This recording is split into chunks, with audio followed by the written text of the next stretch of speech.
Pat Clark, Jamaica Roots and Culture. Here we go. Welcome to Jamaican Roots and Culture. I'm Pat Clark. We will look at the role of caves in the history of the island. In the limestone hills and valleys of Jamaica, there are many sinkholes and caverns, some of great size, beauty, and grandeur. A few have been known for a long time. Some have been recently explored, and undoubtedly many more remain to be discovered. Caves have played an integral part in the history of Jamaica. The island's original inhabitants, the Tainos, used caves for ceremonial and burial purposes. Some of their ancient carvings can still be seen in some of the caves, including the small rock shelters near the road in Manchester, connecting Milk River and Alligator Pond. In the 17th century, Henry Morgan is said to have hidden some of his loot in caves, and even to this day, treasure hunters still search between Kingston and Old Harbour for legendary treasure. In the 18th and 19th centuries, caves were visited out of curiosity, and a few could also be described back then as tourist attractions. The Roaring River Caves in Westmoreland, the Portland Caverns in Clarendon, and the Peru Caves in St. Elizabeth were some of the popular ones. The walls of the Karambi Cavern in Trelawney are said to be embellished by the signature of the Marquis of Sligo, governor in 1834. In the 18th century, the owner of Edinburgh Castle in St. Anne, a notorious Mr. Hutchinson, used an underground cave as a convenient receptacle for the disposal of his murdered victims. The Triangle River area near Maroon Town in St. James contains many caves. The major ones are Peterkin, Rota, and Rota Sink. These caves are all associated with one river.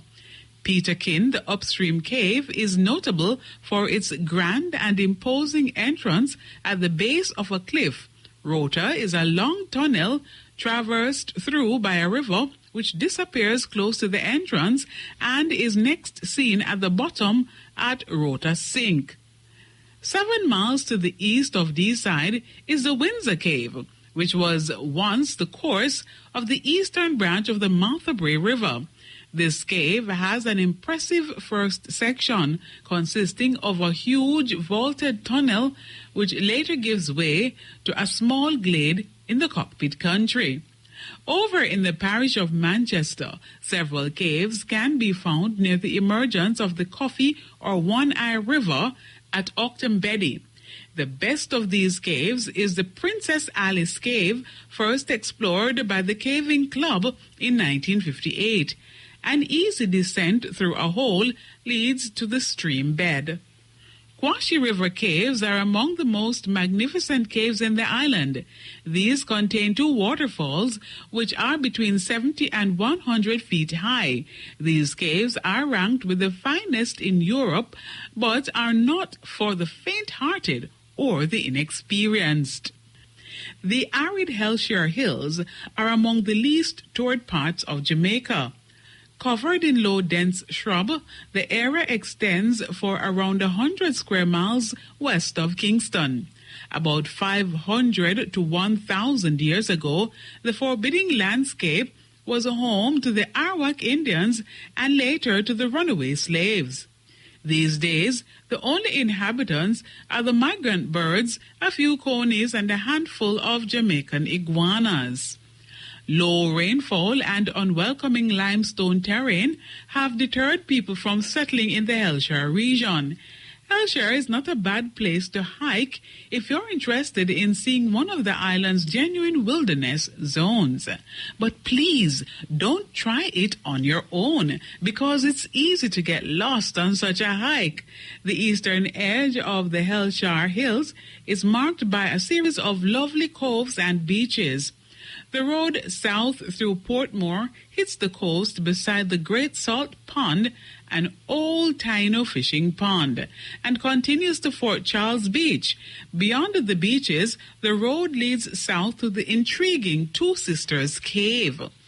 The caves came about as a result of ancient earthquakes in the area, which created subterranean chambers with streams trickling throughout them and a series of brackish pools. It formed a perfect hideaway for the island's Taino Indians long ago. Taino tools, hunting weapons, and pottery have been found in these chambers. There's also an ancient Arawak painting in the cave, which was placed there to ward off evil spirits. Some of Jamaica's caves are really intriguing. In fact, 2 zemis of historic value were found several years ago at a cave in Abuka. They form a direct link between the past and the present.